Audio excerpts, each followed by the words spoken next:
Hi guys, good morning guys. So ito guys, unang nating ah unang gagawin natin ngayon. So magpapaapoy muna tayo guys. Ito.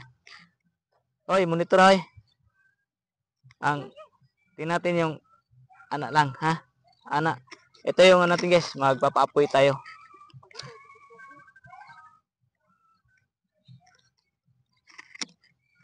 Gamit natin yung unas ng saging guys, no? So ito mo yung first moves natin ngayong umaga.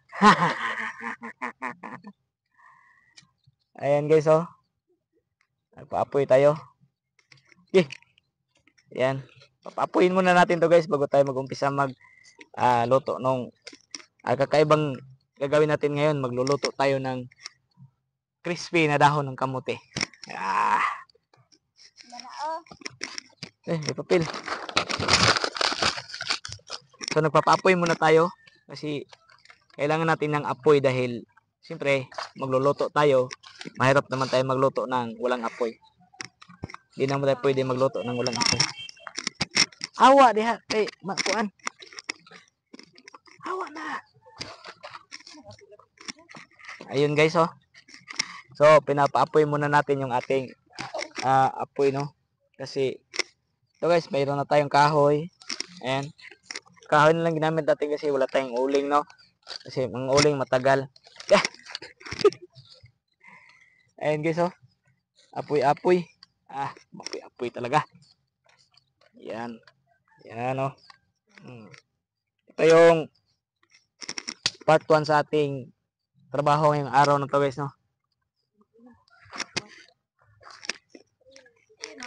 Oh. Ayan, oh. Ayan na guys, oh. Ayun, oh. Yun. Apoy. So ito guys, umapoy na yung ating apoy. Papapoy na talaga natin siya ng malakas talaga. Ayan. So ayan, nag-apoy-apoy na siya. Apoy-apoy. So ito yung gamit natin na pang madalian na technique pag magluluto tayo. Kasi magluluto tayo ngayon guys ng crispy na dahon ng kamuting kahoy. At saka magprito tayo ng bayabas ngayon. Ngayon lang makakita na magprito ng bayabas guys, ha? Magprito tayo ng bayabas. Ha? Kala nyo, kayo lang marunong magprito ng bayabas, ha? Marunong din kami.